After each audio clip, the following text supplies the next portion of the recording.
Welcome everybody, it's Rob from Stage Tower Games, and we are back with another Foundry video. This is episode 2 of the kind of talking about the beginner box, although it is the 4th video in my series about the intro to GM prepping and kind of behind the scenes, if you will, for this game that I am running. As always, a reminder, we are running the Pathfinder 2e beginner box, followed by the Abomination Vaults Adventure Path. Now, for this one is an interesting episode. As for those of you that watched the last episode, which if you haven't, be sure to check that out. I will make sure to put a link somewhere either down below or up in the corner, someplace for you guys to catch that video. Now, we last left our party in this Undead Crypt, and this crypt was an interesting fight because, as I mentioned in my last video, the fact that the weapons they're using are longsword, crossbow are the main weapons. Those are all weapons that have resistance against skeletons.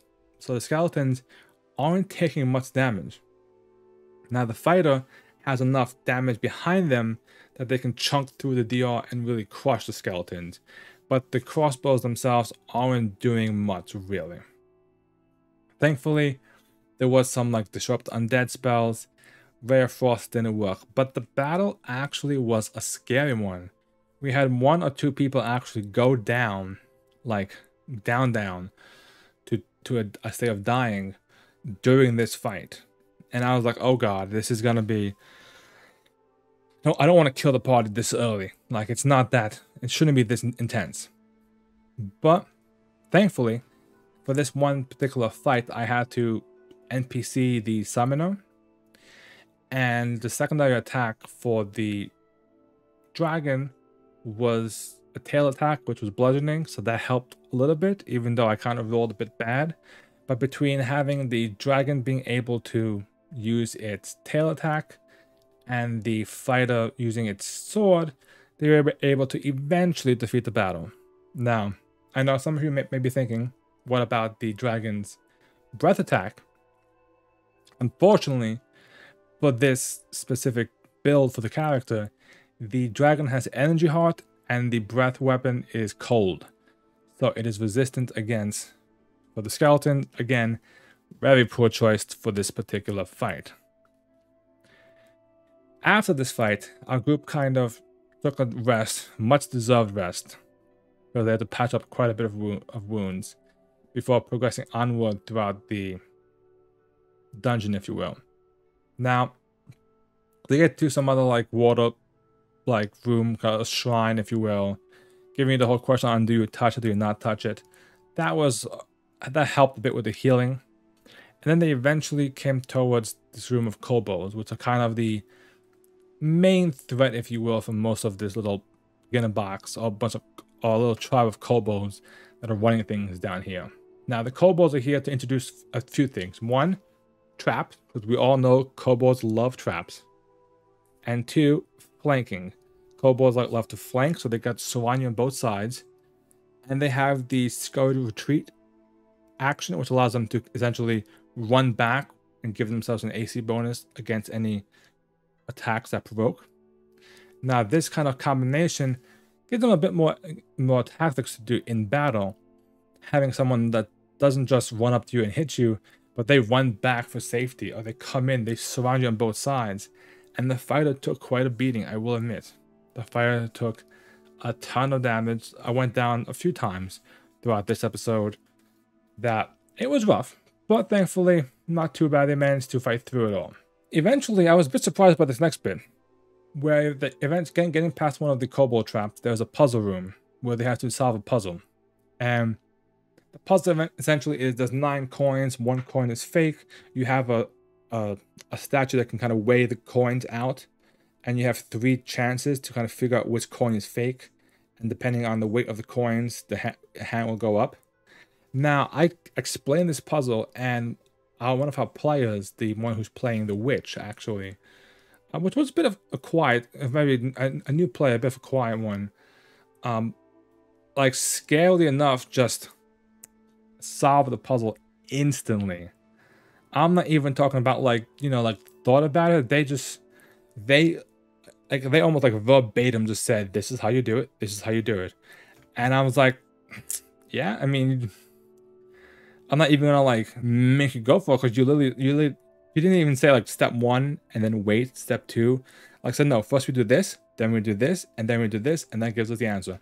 And I'm like, "Yeah, that's how you do it. Basically, the way you do it for those of you who don't know the answer from the puzzle, or may want to use this as a puzzle in case you haven't seen it before for your new games, is you take 3 coins in each hand. If the 6 coins are the same, the hands would stay the same. If one hand dips, that means that this hand has more weight to it, or more value to it, if you will, has the actual coin inside it.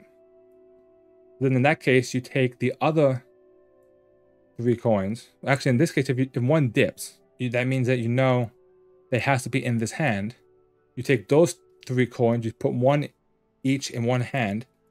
If neither hand dips, you know it's the other hand. You know it's the one coin that you didn't use. If the other hand dips, then you got it right. So it's a very quick puzzle, but they solved it to unlock more goodies for themselves and an advantage into the next fight, which is a bit of a kobold fight against some more kobolds, a kobold trap master in a room with a pretty nasty spear trap. The spear trap on its own was quite disgusting, that it actually, when they changed it to do it to the enemies, it actually took out 2 of the kobolds when the trap triggered. So that was a good advantage for them. Kobold fight itself wasn't actually that bad. The kobold unfortunately didn't do much damage. It could still hurt, but this battle, it didn't struggle as much, thankfully, because of the trap. Still took a while. The rolls, the AC, strategy was still kind of a bit lacking. It's kind of hard with the room positioning and everything. I'm starting to kind of try and help out my players learn a bit more about, about flanking, about getting position, reactions, and how to like do things, spells. And they're getting there. They're definitely getting there. But in terms of preparing for this one wasn't, I didn't have to think much except for the undead battle. That was the part that really I needed to work on, and I was a bit concerned about. For the next episode leading up to it, because they kind of stop at this room, is the book itself tells them to essentially, after finishing this battle, to go back upstairs, rest, sell the loot you find, buy some more things, kind of give yourself a chance to recover, because you're going to go down into another lower level, which might have even tougher fights to go on. So this kind of is their way of the beginner box telling the party, listen, you need to take a moment. You can leave a dungeon and come back if you need to. Don't be afraid to come back and sell your stuff if you have to. Rest and recover. You don't have to one day the entire dungeon. And the book even says specifically, don't tell your players that they can go back. Don't assume that your new players are going to know they can just head back up without finishing the whole dungeon. So I'm going to make sure I tell them that next episode. Give them a chance to recover, buy some potions, buy some additional items if they want. I believe that one thing they are planning on buying is the healer's tools. For those that don't know, to use the treat wounds action or any of the other kind of medicine actions, you need a healer's tools basically. Now, if you don't have healer's tools, thankfully, has a spell. I don't remember the name of the spell right now off the top of my head. Once I do, I'll post it down below for you guys.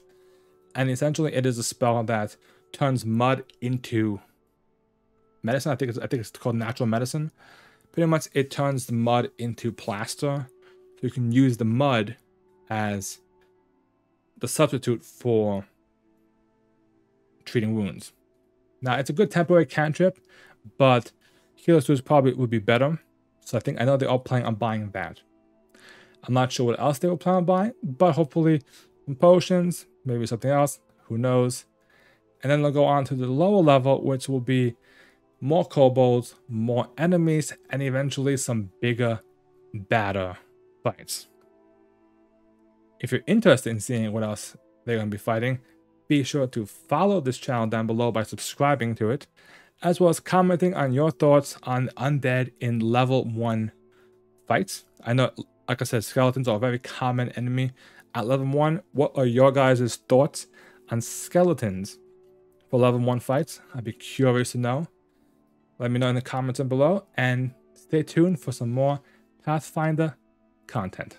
Thank you guys.